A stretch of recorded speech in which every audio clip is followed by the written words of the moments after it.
Hello everyone. आज जो है हम फोर्थ लेक्चर लेकर आ गए हैं हॉस्टल वार्डन के लिए, जो शिक्षा मनोविज्ञान वाला भाग है उसके लिए। कल संडे के कारण हमने लेक्चर नहीं अपलोड किया था। आज जो है हमारा चौथा लेक्चर है। बुद्धि के बारे में हम पढ़ रहे थे, बुद्धि का एक भाग हमने देख लिया था, आज दूसरे भाग के बारे में देखेंगे। और संभावित क्वेश्चन जो उसमें पूछे गए हैं, संभावित क्या जो पूछे गए हैं पुरानी परीक्षाओं में, उनके कुछ क्वेश्चन भी हम डिस्कस करेंगे। और इसके अलावा आपको अगर पीपीटी चाहिए पीडीएफ फॉर्म में, तो ये जो है आप एप्लीकेशन में जाकर जो है, सॉरी माफ़ कीजिएगा, आप हमारे टेलीग्राम चैनल में जाकर जो है इसे डाउनलोड करके अपनी तैयारी अच्छे से कर सकते हैं। टेलीग्राम में जो है सारे पीडीएफ मैं इसके अपलोड कर दे रहा हूँ, वहाँ से आप इसे देख सकते हैं। दूसरी चीज़ की टेस्ट सीरीज चल रही है हॉस्टल वार्डन से रिलेटेड, जिसे आप हमारे एप्लीकेशन में जाकर डाउनलोड कर सकते हैं और टेस्ट सीरीज भी अटेम्प्ट कर सकते हैं हॉस्टल वार्डन से रिलेटेड। तो चलिए बिना टाइम गवाए चालू करते हैं। बुद्धि, अवधारणा एवं सिद्धांत। कल जो है हमने कुछ बुद्धि का बेसिक टॉपिक देखा था, जिन्होंने नहीं देखा होगा तो जाएंगे फोल्डर में, आपको जो है तीसरा लेक्चर मिल जाएगा, और जिसमें बुद्धि की परिभाषा, अलग अलग जो मनोवैज्ञानिकों ने परिभाषा दी है वो, बुद्धि के प्रकार और कई चीज़ें जो हमने डिस्कस कर दी हैं। आज इसी के आगे के जो कुछ टॉपिक छूटे हुए थे उनके बारे में हम देखेंगे। हमने जो है बुद्धि के सिद्धांत देखना चालू किए थे और कारक आधारित सिद्धांत हमने देख लिए थे।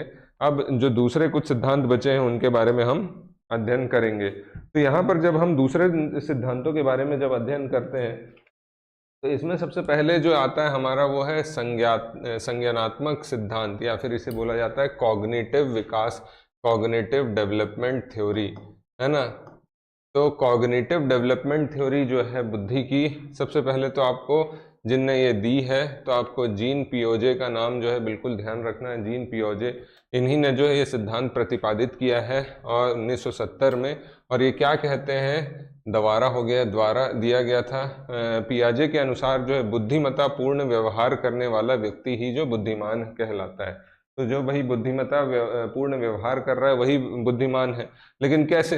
तो बुद्धि को एक ऐसी अनुकूलन प्रक्रिया के रूप में स्वीकार किया है जिसमें जैविक परिपक्वता की वातावरणीय परिस्थितियों के साथ अंतःक्रिया होगी। जीन पियोजे ने जो है कॉग्निटिव विकास या संज्ञानात्मक विकास की प्रक्रिया को 4 अवस्थाओं में विभाजित किया है। तो क्या क्या 4 अवस्थाएं हैं ये आप ध्यान कर लेंगे बिल्कुल।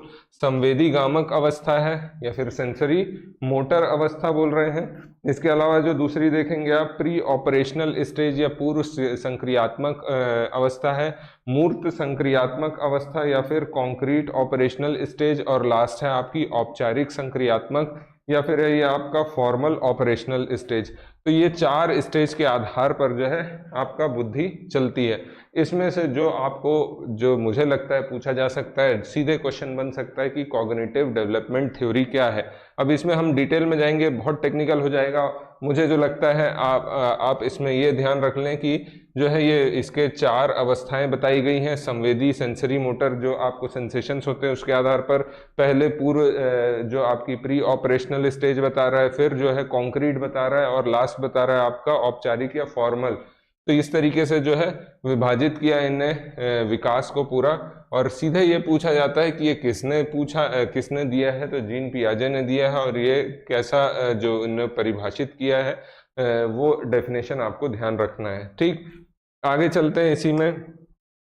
इसमें हम देखेंगे, एक है त्रितंत्र सिद्धांत। तो ये किसने दिया है ये बिल्कुल ध्यान रखना है। त्रितंत्र सिद्धांत रॉबर्ट स्टेनबर्ग ने दिया है ना। त्रितंत्र बुद्धि सिद्धांत का प्रतिपादन किया है। इनके अनुसार जो है कोई व्यक्ति तर्क करते समय उसके मन में क्या है तथा वह सूचनाओं को किस प्रकार से संसाधित, मतलब मैनेजमेंट और प्रोसेस कर रहा है, प्रक्रमित करता है, यही बुद्धि का मुख्य कार्य है। तो भाई जो भी उसके पास इंफॉर्मेशन है या जो भी उसको सूचनाएं प्राप्त हो रही हैं, उसको वो किस प्रकार से जो है मैनेज और प्रोसेस कर रहा है, उसी को वो क्या कह रहे हैं, बुद्धि का मुख्य कार्य कह रहे हैं। कौन? त्रितंत्र सिद्धांत में रॉबर्ट स्टेनबर्ग कह रहे हैं। और इनने इसके जो है 5 प्रमुख सोपान बताए हैं। तो सबसे पहले कूट संकेतन, या फिर इसका मतलब होता है एनकोडिंग, कोई भी इंफॉर्मेशन है उसको एनकोड करना। फिर क्या बोल रहा है, अनुमान या निष्कर्ष आंकलन, इसका मतलब हो जाएगा इन्फरेंस निकालना। है ना। फिर है रेखांकन। रेखांकन का मतलब होता है मैपिंग, किस तरह से जो है आप हाँ अंदाजा लगा रहे हैं हाँ ऐसा ऐसा हो सकता है। अनुप्रयोग, इसका मतलब होता है आपका एप्लीकेशन, उस चीज को अप्लाई करना। और लास्ट होता है अनुक्रिया, इसका मतलब होता है रिस्पॉन्स देना। तो ये जो है 5 सोपान बोले हैं किसने, स्टेनबर्ग ने, कि कोई भी बुद्धि के ये 5 सोपान है। कोई भी इंफॉर्मेशन आ रही है उसको एनकोड करना, उसके बाद उसका इन्फरेंस, उसमें क्या चीज छुपी हुई है वो जानने की कोशिश करना, रेखांकन करना, मैपिंग करना, ठीक, उसका अनुप्रयोग अप्लाई करके देखना, और अनुक्रिया या फिर रिस्पॉन्स देना उसके बाद। तो ये 5 सोपान है, ध्यान रखेंगे। किसने दिया है, रॉबर्ट स्टेनबर्ग ने दिया है। आगे देखते हैं अगला, पास सिद्धांत। पास सिद्धांत ये इसके एब्रीवेशन के कारण बना है, ये ध्यान रखेंगे। तो जेपी दास और जैक नागलिरी तथा किर्बी ने जो है 1994 में जो है ये सिद्धांत दिया है। बिल्कुल ध्यान रखेंगे इन सब के नाम। तो ऐसा भी पूछा जा सकता है कि सिद्धांत किसने दिया है, और इसमें जो सीधे आपको दिख रहा है कि इनने बताया है किस चीज पर फोकस किया है, तो प्लानिंग पर, अराउजल या अटेंशन पर, मतलब अवधान और भाव प्रबोधन पर, एस से है सिमुलेशन, साइमल्टेनियस, समकालिक, और है आखिरी में सक्सेसिव या अनुक्रमिक। तो इस तरीके से कुछ जो है बुद्धि कार्य करेगी। ये कौन बता रहा है, आपका पास सिद्धांत में जेपी दास, जैक नागलिरी और किर्बी, है ना। बुद्धि के मतलब विस्तृत रूप में जो है इस तरीके से कार्य होंगे, ये बताया जा रहा है किसके द्वारा, पास सिद्धांत में, इनके द्वारा। आगे देखते हैं और क्या है इसी में, अनुवांशिकी और अनुवांशिकता और पर्यावरण का बुद्धि पर प्रभाव। हमने बुद्धि के बारे में देख लिया था, बुद्धि के प्रकार, बुद्धि के सिद्धांत भी देखे थे। बुद्धि के सिद्धांत के बाद हमने जो है कुछ सिद्धांत हमारे जो थे कारक या फैक्टर आधारित थे, और कुछ सिद्धांत जो थे वो हमारे प्रक्रिया या प्रोसेस के ऊपर आधारित थे। तो ये सारी प्रोसेस ही हमने देखी, प्रक्रिया पर आधारित है ये सारे सिद्धांत। इसी में आगे जो अब नया टॉपिक आता है कि ये सारी चीजों का बुद्धि पर क्या प्रभाव पड़ता है। तो बुद्धि पर प्रभाव पड़ता है तो मनुष्य की बुद्धि पर जो है 2 तरीके से, या तो हेरिडिटरी, मतलब कोई ना कोई गुण जो है आपको आपके पेरेंट्स से आपको मिलेंगे ही, तो अनुवांशिकता बोला जा सकता है। और दूसरा, आप जिस परिवेश में रह रहे हैं, जिस पर्यावरण में, एनवायरनमेंट में रह रहे हैं, उसका भी प्रभाव आपकी बुद्धि पर पड़ता है। तो 2 मेन कारक हैं जिसके प्रभाव आपकी बुद्धि पे पड़ते हैं। तो वर्तमान में जो है इस मत पर सहमत हैं कि मनुष्य की बुद्धि का आधार पर अंतर स्पष्ट रूप से अनुवांशिक कारक और पर्यावरणीय कारक से होता है। ये 2 कारण मेन है, ऐसा माना जा रहा है वर्तमान में जितने भी शोधकर्ता हुए उनके द्वारा, ठीक। तो बिल्कुल ध्यान रखेंगे। इसी में देखते हैं पहले अनुवांशिकी प्रभाव। अगर देखेंगे तो इसमें आप देखेंगे कई सारे सिद्धांत दिए हैं। तो प्रमुख रूप से जो है पहला जो इसमें दिख रहा है, जुड़वा बच्चों या यमज और दत्तक का अध्ययन किया गया। तो इसमें पाया गया क्या कि जुड़वा में आपको एक में अलग इंटेलिजेंस दिखेगा, दूसरे में अलग दिखेगा। इसके साथ ही जो है अगर अलग अलग बच्चे होंगे उनमें भी अलग दिखेगा। और इसके अलावा अगर कोई दत्तक लिया गया है तो उसमें जो है उसके जो बायोलॉजिकल पेरेंट है उसके गुण आएंगे, ना कि जिनने उसको गोद लिया है। तो ये 2 विधि की गई। आपको जो है इसमें इतना ध्यान रखना है कि कौन यहाँ पर इसके जो है अध्ययन करता थे। तो बुचर्ड और मैगवे 1981 में, यहाँ पर पोलमैन, फल्कर, कोरले और डेफरिस 1997 में, ध्यान रखेंगे, अध्ययन किया था इन दोनों चीज का। तो ये अनुवांशिकता के आधार पर जो है ये चीज की गई थी। आगे देखेंगे इसी में, अब ये एक और परिवार अध्ययन विधि भी की गई, ये भी बुचर्ड और मैगवे ने की थी। वहां पे जुड़वा के आधार पर किया गया था, यहाँ पर अलग। तो यहाँ पर जो है देखा जा रहा है कैसे सह संबंध के माध्यम से किस तरीके से IQ डेवलप हो रहा है, उसके बारे में जो है ये अंक दिए गए हैं यहाँ पर। तो इसमें आपको अब ये ध्यान रहे तो अच्छी बात है, नहीं तो आप बिल्कुल ये ध्यान रखेंगे कि परिवार वाले में बुचर्ड और मैगवे ने ये सिद्धांत दिया था। अब संबंध भाई बहन का, तो साथ में पालन पोषण हो रहा है, तो यहाँ पर हमको क्या है लगभग बराबर जो है आपको नजर आएगा इनके बीच में जो है सह संबंध के मध्यमान। वहीं पर भाई बहन अगर अलग अलग पालन पोषण हो रहा है तो उसमें कम दिखाई देगा हमें IQ। फिर बच्चे और माता पिता के जो साथ रह रहे हैं उनके में अलग दिखेगा, और जिनका जो है पालन पोषण अलग हो रहा है उनका अलग, और गोद लिए वाले का सबसे कम दिखेगा। तो ऐसा मोटा मोटी अगर पूछ लिया जाए तो ये पूछ सकता है आपको कि किसमें ज़्यादा दिखेगा, किसमें कम दिखेगा।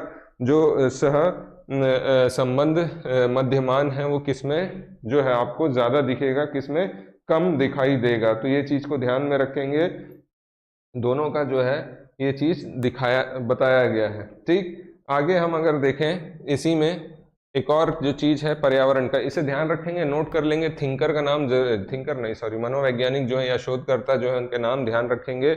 आनुवांशिक का जो है 3 आधार पर जुड़वा, दत्तक और परिवार अध्ययन विधि के माध्यम से किया गया है।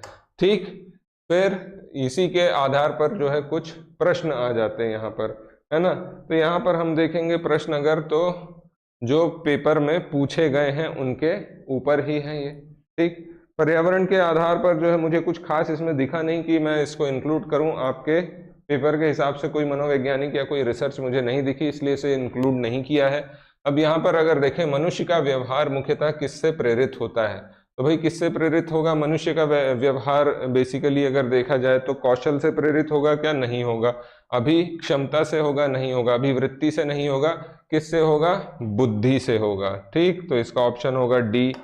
आगे देखते हैं, फिर बुद्धि है तो भाई क्या एक अकेला और जातीय विचार? नहीं। दूसरों के अनुकरण करने की योग्यता? नहीं। एक विशिष्ट योग्यता या फिर सामर्थ्यों का एक समुच्चय? बिल्कुल, तो इसका ऑप्शन हम लगाएंगे डी। आगे हम देखते हैं और क्या इसी में, निम्न में से कौन सा बुद्धि का सिद्धांत नहीं है? तो हमने पढ़ा है कल के लेक्चर में, एक तत्व है, द्वितत्व है, बहुतत्व भी पढ़ा था, है ना। इन सब के थिंकर कौन है या इसके मनोवैज्ञानिक जिनने दिया है सिद्धांत, आप जो है इसमें कमेंट करके बताएंगे। प्रत्यागमन सिद्धांत ये नहीं है, तो ये वाला आंसर होगा। ठीक, आगे देखते हैं, बुद्धि के द्विकारक का सिद्धांत किसने दिया है?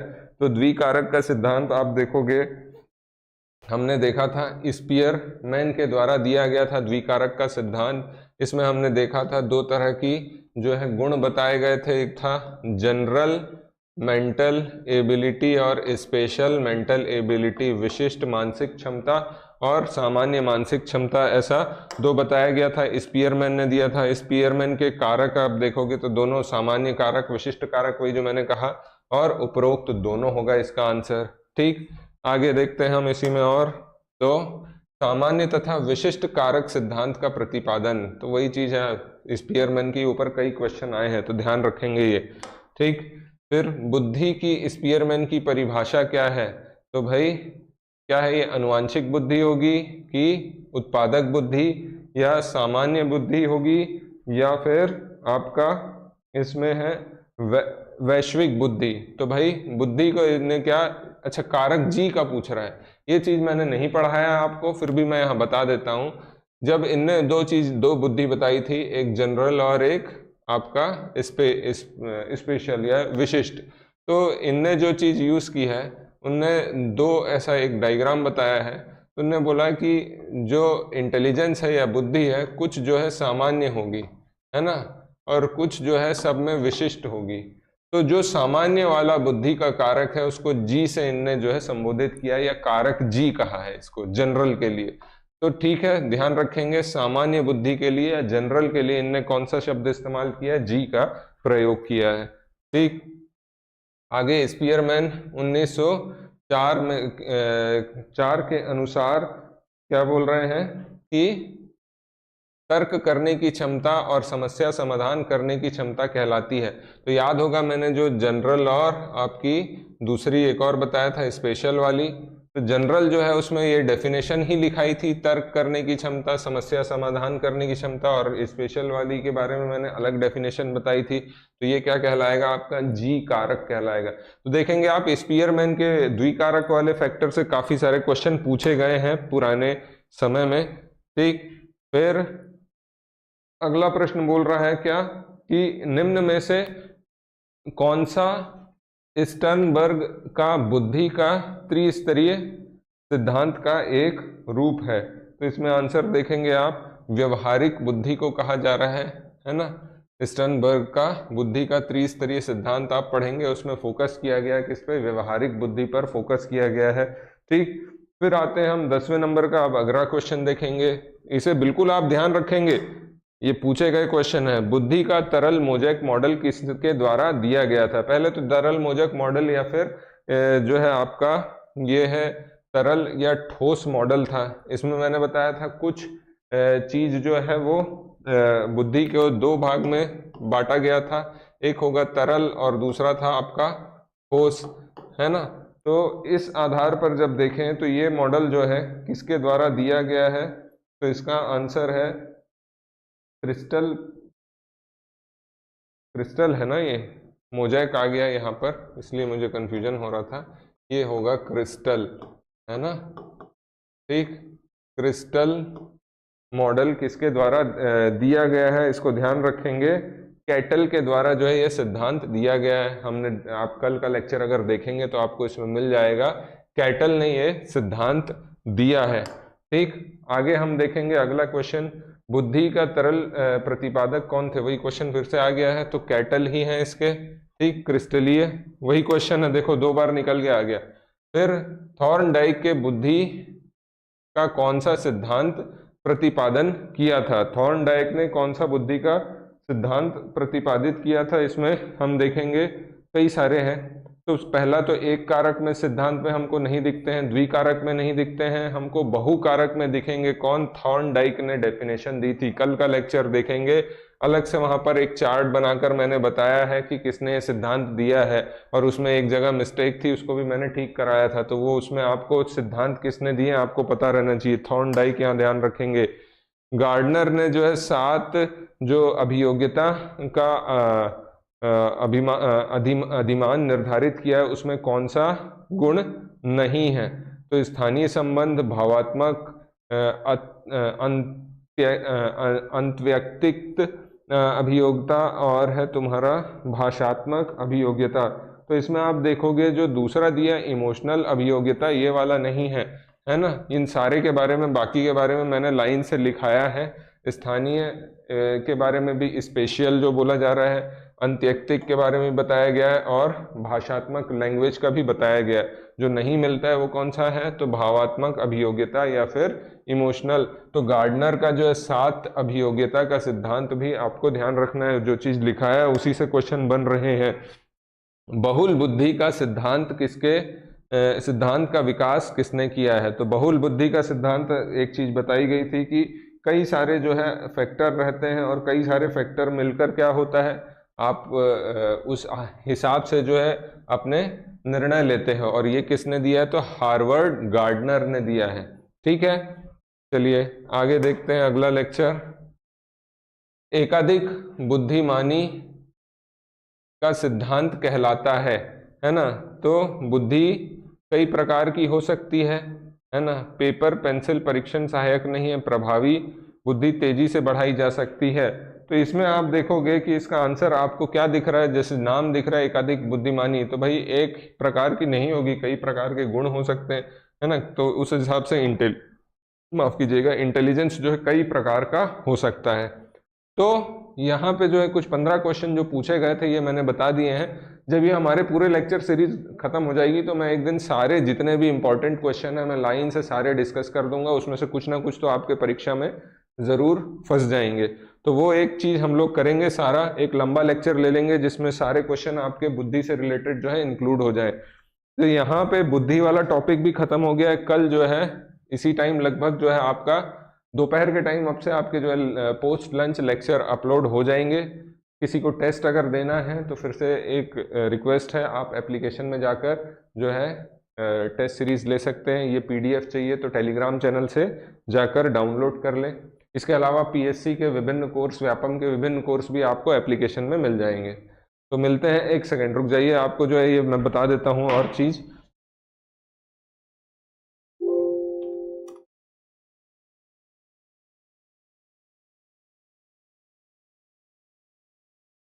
एक सेकेंड रुकेंगे।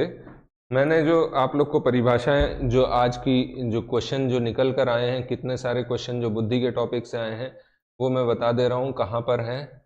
इसके पुराना आप अगर लेक्चर देखेंगे, इसके जस्ट पहले वाला, तो ये आपको दिख जाएगा जो हमने पढ़ा था इसके जस्ट पहले, है ना। इसमें सारे जितने भी डेफिनेशन आप देखो पूछा है, थरल टोस वाला तो कैटल ने दिया है ना। बहुबुद्धि सिद्धांत ये चेंज हो गया ना, ये ऐसा है, तो ये ध्यान रखेंगे। नीचे चले गया एरो। बहुबुद्धि सिद्धांत किसने दिया है? आपका हार्वर्ड गार्डनर ने। और प्रतिदर्श किसने दिया था? तो थॉमसन ने दिया था। फिर स्पीयरमैन के कई सारे क्वेश्चन निकल के आए हैं। त्रिस्तरीय में भी हमने देखे, बहुबुद्धि का थॉर्नडाइक भी देखा। तो ये सारे जो है यहाँ से, और ये वाले पोर्शन जो है आज के लेक्चर में हमने पढ़ा, कल जो है यहाँ तक खत्म कर दिया था हमने। तो बुद्धि के हमने जितने क्वेश्चन, जितने टॉपिक निकल सकते हैं उसको हमने आज देख लिया है। तो उम्मीद है कि आपको जो इससे कुछ ना कुछ फायदा हुआ होगा। कुछ अगर मुझे लगेगा बुद्धि का और कुछ टॉपिक बचा है तो मैं बता दूंगा। और जैसे ही ये सीरीज खत्म हो जाएगी, हम एक दिन पूरे जितने भी क्वेश्चन आ सकते हैं इससे वो हम देख लेंगे। तो मिलते हैं अब अगले लेक्चर में, तब तक all the very best. Thank you very much.